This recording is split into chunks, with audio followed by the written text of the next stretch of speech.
بسم اللہ الرحمن الرحیم اللہم صلی علی سیدنا مولانا محمد وبارک وسلم وصلی علیہ۔ آج میں بات کروں گا حفظ قرآن سے متعلق کہ ایک سال کے عرصے میں ہم کس طریقے سے قرآن کریم حفظ کر سکتے ہیں۔ اس کے لیے 4 سے 5 چیزیں میں بتاؤں گا، آپ نے ان چیزوں کو غور سے سننا ہے اور پورے سال ان چیزوں پر عمل کرنا ہے۔ سب سے پہلے نمبر پر تو یہ ہے کہ آپ جب بھی قرآن کریم حفظ کرنے کے لیے بیٹھے اور جب سے ارادہ کریں تو آپ کو اللہ رب العزت کی ذات پر یقین ہونا چاہیے کہ اللہ رب العزت مجھ سے یہ کام کروا سکتی ہے۔ کتنے سارے لوگ ہیں جنہوں نے جو ہے سال کے کم عرصے میں قرآن کریم حفظ کیا ہے، ایسے بھی لوگ گزرے ہیں جنہوں نے مہینے میں قرآن کریم حفظ کیا ہے، اور ایسے بھی لوگ گزرے ہیں جنہوں نے 7 دن میں قرآن کریم حفظ کیا ہے۔ تو کیوں میں نہیں کر سکتا؟ اللہ رب العزت مجھ سے ضرور کروائیں گے۔ ساتھ ساتھ اپنے اوپر بھی یقین ہونا چاہیے۔ یہ سب سے اہم چیز ہے کہ ایک بندے کو اپنے اوپر یقین ہو، you can, yes you can, کہ تم کر سکتے ہو۔ یہ نہ ہو کہ دل میں خوف ہو، میں شروع کر رہا ہوں لیکن پتہ نہیں میں مکمل کر سکوں نہیں کر سکوں۔ تو یہ خوف اپنے دل سے نکالنا چاہیے آپ نے۔ اس میں آپ کے سامنے ایک واقعہ ذکر کرتا ہوں ٹونی رابنسن کا، کہ یہ وہ بندہ گزرا ہے کہ جس نے امریکہ کے 4 پریزیڈنٹ کی کوچنگ کی ہے براہ راست۔ وہ اپنی ایک کتاب میں ایک واقعہ لکھتا ہے کہ ایک وقت وہ اپنے دوستوں کے ساتھ، جو اس کے مزدور دوست تھے، ان کے ساتھ بیٹھا ہوا تھا، مزدوری کر رہا تھا، اور اس نے اوپر جاتا ہوا ایک ہیلی کاپٹر دیکھا اور اپنے مزدوروں سے کہتا ہے کہ ایک دن میں ضرور ہیلی کاپٹر چلاؤں گا، میرا اپنا ہیلی کاپٹر ہوگا۔ اس کے دوست یار ہنسنے لگے، پتہ نہیں کیسی باتیں کر رہا ہے، چلو اس کو چھوڑنے دو، جتنی چھوڑتا ہے چھوڑو، یہ چھوڑو ہے۔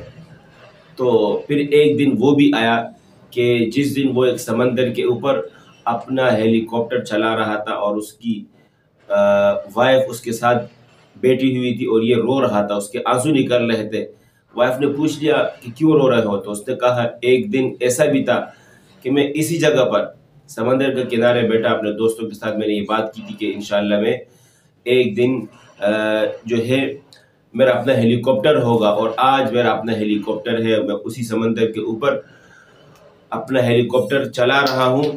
اور ساتھ ساتھ یہ بھی کہ اس وقت اسے اس شہر جانا تھا جہاں 7000 لوگوں نے اس کا براہ راست انٹرویو سننا تھا، انٹرویو لینا تھا یا ان کو اسپیچ کرنی تھی۔ تو ایسے اس طرح کے کئی سارے واقعات ملتے ہیں۔ پاکستان کا خود ایک امجد نام کا ایک شخص سے قاسم علی شاہ نے اپنا واقعہ ذکر کیا ہے۔ وہ کہتے ہیں کہ میرے پاس ایک بندہ آیا اور میرے پاس بیٹھا اور مجھے کہا کہ میری فرانس میں 200 سٹور ہیں، اور ساتھ ساتھ یہ بھی کہا کہ میرا اپنا جہاز بھی ہے۔ تو اس نے پوچھا تمہاری کہانی کیا ہے؟ اس کہانی میں انہوں نے بتایا کہ ایک دن میں بیٹھا ہوا اپنے دوستوں کے ساتھ اور سمندر کو اوپر آسمان کو اوپر دیکھنے لگا، تو میں نے سوچا ایک جہاز جا رہا ہے، کہا میں نے کہ میرا بھی ایک دن جہاز ہوگا اور میں اس میں سفر کروں گا۔ پھر یہی امجد نام کا شخص جس نے جو ہے اس جہاز کے تحت پوری دنیا کے ممالک کا سفر کیا، اس جہاز کے تحت اس نے پوری دنیا کے ممالک کا سفر کیا۔ تو یہ ہے کہ اپنے اوپر یقین ہو کہ میں انشاءاللہ حفظ کر سکتا ہوں۔ دوسرے نمبر پر ہے کنسسٹنسی، کہ آپ کے اندر مستقل مزاجی ہونی چاہیے، استقامت ہونی چاہیے، کہ جب تک آپ کے اندر استقامت نہیں ہے آپ کوئی بھی کام نہیں کر سکتے۔ یہ نہ ہو کہ آپ ایک دن قرآن کریم کو حفظ کرنے کے لیے بیٹھ گئے اور آپ نے پارا یا آدھا پارا یا پاؤ یاد کر لیا، دوسرے دن بھی بیٹھے پاؤ یاد کر لیا، ہفتہ 10 دن بیٹھے اور پاؤ یاد کرتے رہے، پھر اس کے بعد تھک گئے کہ یار مشکل ہے، میں نہیں کر سکتا ہوں، پورا قرآن ہے، 30 پارے ہے، کون حفظ کرے گا؟ نہیں، آپ کو مستقل مزاجی سے اس کام کو کرنا ہوگا۔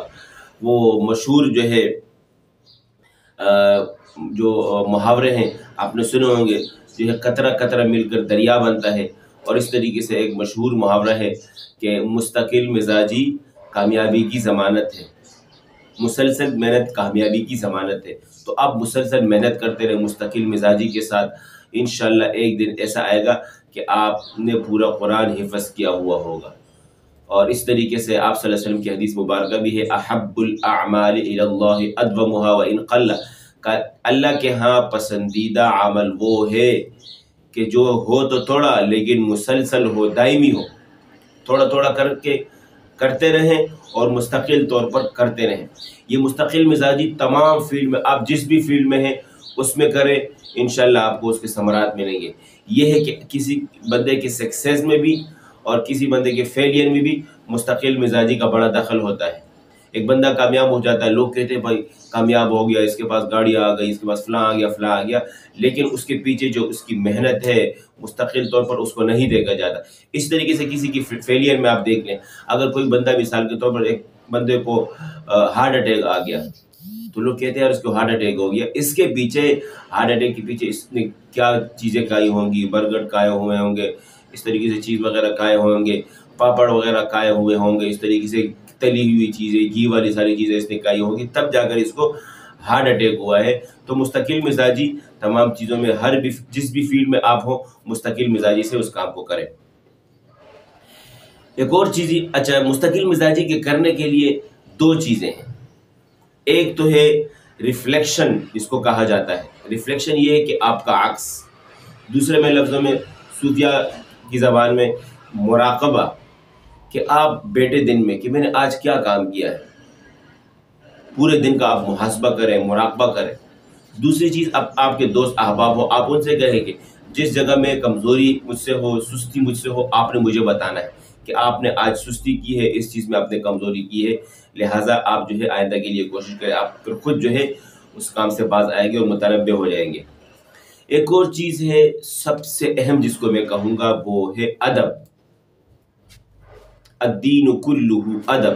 آپ کے دل میں استاذ کا ادب ہو، پورے ادارے کے اساتذہ کا ادب ہو، آپ جس ڈیسک پر پڑھ رہے ہیں ان چیز کا بھی آپ کو ادب ہو، جس روم میں پڑھ رہے ہیں اس چیز کا آپ کو ادب ہو۔ ادب صرف اس چیز کا نام نہیں ہے کہ اساتذہ کا ادب ہو، والدین کا ادب ہو، بڑا کا ادب ہو، نہیں، بچوں پر شفقت یہ بھی ادب کی علامت ہے۔ آپ جو ہے مخلوق کے ساتھ کس طریقے سے آپ کا رویہ ہے، یہ بھی ایک ادب کے دائرے میں آتا ہے۔ پیغمبر صلی اللہ علیہ وسلم کا ادب کرنا یہ سب سے بڑا ادب ہے کہ آپ صلی اللہ علیہ وسلم کی سنتوں پر آپ عمل کر رہے ہیں، ان چیزوں کو اپنے اندر لے کر آ رہے ہیں کہ نہیں لے کر آ رہے ہیں، یہ سب سے بڑا ادب ہے۔ اور اس سے بھی بڑھ کر ادب اللہ رب العزت کا ادب ہے، اور اس میں ایک چیز یہ ہے کہ آپ اللہ سے کس طریقے سے مانگ رہے ہیں، مانگ بھی رہے ہیں کہ نہیں مانگ رہے ہیں، یہ بھی ادب میں شامل ہے۔ تو یہ بہت ساری چیزیں ہیں، یہ جو ہے ادب کے دائرے میں آتی ہے۔ تو آپ کو قرآن کریم حفظ کرتے ہوئے آپ کے اساتذہ کا آپ کے دل میں ادب ہو، یہ نہ ہو کہ اس وقت آپ کے سامنے، آپ استاد کے سامنے آپ ادب سے بات کر رہے ہیں، یا آپ کے جو باتیں ہیں وہ ادب کے دائرے میں ہیں، لیکن آپ اس سے جب استاد کے سامنے سے اٹھ کر جاتے ہیں آپ کے دل میں ادب نہیں اور آپ اس کے پیچھے باتیں کر رہے ہیں۔ ایک بندے کے سکسیس کے پیچھے اس کے استاد کا بڑا عمل دخل ہوتا ہے، تو ایک بندے کا ہماری سکسیس میں بڑا عمل دخل ہونے کے باوجود ہم اس کے پیچھے باتیں کرتے ہیں، یہ بندہ جو ہے، اس بندے کے لیے آگے جا کر ناکامی کا گڑھا اس نے اپنے لیے خود کھود لیا ہے۔ تو ادب ایک اہم چیز ہے آپ کے قرآن حفظ کرنے کے لیے۔ آپ انشاءاللہ ادب کریں گے، اللہ رب العزت آپ کو حفظ کرنے کی بہت جلد توفیق عطا فرمائیں گے۔ اچھا، آخر میں ایسی چیز کہ ہم ایک سال میں قرآن کریم کس طریقے سے حفظ کریں، اس کے لیے آسان جو ترتیب ہے، میں نے وہ ایک ترتیب بنائی ہے۔ 16 لائن والا قرآن آپ لیں گے، اس میں جو صفحات کی تعداد ہے وہ ہے 550، اس میں ٹوٹل صفحات ہیں، اور ایک صفحے میں لائنیں ہوتی ہیں 16، تو 550 کو آپ اگر ضرب کریں گے 16 پر تو یہ 8800 لائن بن جاتی ہے۔ اور سال کے پورے دن ہوتے ہیں 365، ان میں سے ہم اگر چھٹی کے دن کو نکالیں گے تو 48 دن نکالنے کے بعد ہمارے پاس دن بچتے ہیں 317۔ تو اس 8800 کو ہم تقسیم کریں گے 317 پر، تو روزانہ کے حوالے سے آپ کے یاد کرنے کی جو تعداد ہوتی ہے لائنوں کی، وہ بن جاتی ہے 27۔ یعنی کہ اگر آپ روزانہ 27 سے 30 لائن یاد کرتے ہیں تو ایک سال کے عرصے میں آپ کا قرآن کریم آسانی کے ساتھ حفظ ہو سکتا ہے۔ جس طریقے سے میں نے درمیان میں بات کی ہے کہ آپ نے مستقل مزاجی سے کام لینا ہے، اور روزانہ کی جو ڈسپلن ہے اس کا بھی رعایت کرنا ہے، سبق کو مضبوط یاد کرنا ہے، ساتھ میں جو ہے